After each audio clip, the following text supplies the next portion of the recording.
Hi, my name is Kirsten and I'm the teacher. Hi, my name is Owen and I'm the athlete. Powerlifting skill, deadlift. In this video, we're going to explore the powerlifting skill of deadlift. All of the equipment used in this video are standard to any gym. However, when we are talking about pre-teaching the skill, we're going to use some different materials to make sure that the teaching is accessible for students who are blind or visually impaired. For more information about pre-teaching, please check out NWABA's pre-teaching video. Use a tactile diagram to demonstrate the movement. So the individual starts with their knees bent and their hips are at about the same level as they would be if they were sitting in a chair. The bar starts on the ground, and with the weight, it is right at shin level. Their shoulder blades are pinched together to keep the bar right tight against their shins, and their nose is pointed forward to keep a flat back. As they stand up, they straighten their legs and unbend their hips to straighten their legs and bring their chest up at the same time. The weight is going to stay in contact with their legs the entire time. Their shoulder blades are going to stay pinched together the entire time, and their nose is always pointed to the wall in front of them. When they stand up, it is going to be at about hip level, right where their hips meet their waist, and they're going to keep their shoulder blades pinched together. If you want to feel how my shoulder blades are pinched together now, you can feel that I have my shoulder blades pinched together towards my spine. And then once I'm in this position, I can drop the weight. Use an artist's figurine with the athlete to demonstrate the movement. So he's starting bent with his hips at a seated level, knees are bent, and his weight is shifted back towards his heels. The bar is right against his shins, and as he stands up straight, unbending his knees and his waist at the same time, and he finishes standing straight up.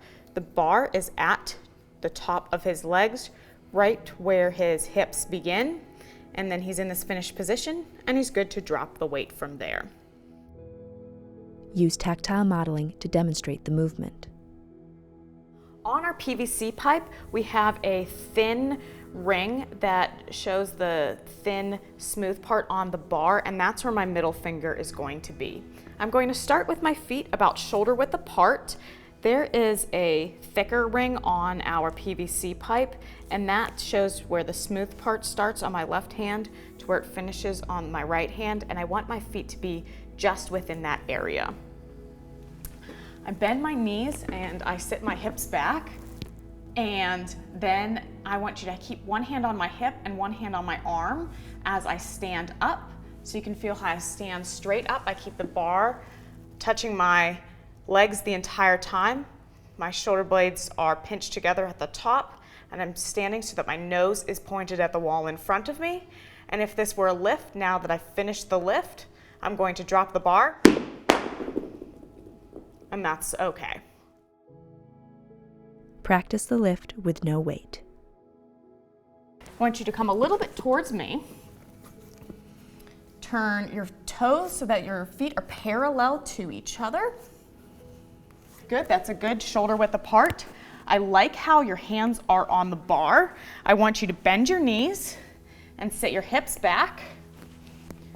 Excellent, that back is nice and flat. Let's let the bar hang down at shin level, and unbend your hips just a little bit. Perfect. Okay, and we're going to stand straight up.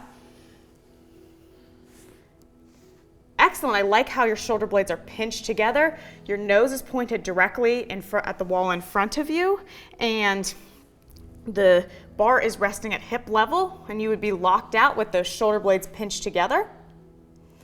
And you could drop the bar if we were doing the lift. Be patient. It may take several attempts for the athlete to progress in the skill. When learning any lift, you want to practice with a low weight so that you have the opportunity to practice and master the body movements before you start adding weight. So I want you to stand near the bar. Pretend like you have finished the lift so your arms are holding. Okay, now you're going to go down and set the bar down, doing your, okay, and now we're at the bottom. Going to unbend your hips a little bit and stand straight up, looking forward. Nice, pinch those shoulder blades together. All right, and now you can set the bar down.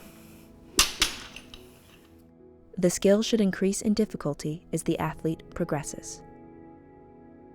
And so that was the powerlifting skill of deadlift. With patient teaching and good communication, all powerlifting skills can be made fully accessible for students who are blind or visually impaired. Make sure that you know that it often is going to take multiple opportunities and tries and different ways of teaching to make sure that the student fully grasps the skill, especially as the weight increases. However, powerlifting is a great skill for athletes who are blind or visually impaired because it can be made fully accessible with very few adaptations. For more, visit the Sports Adaptations page at www.nwaba.org. Thank you for watching. Slide of NWABA logo.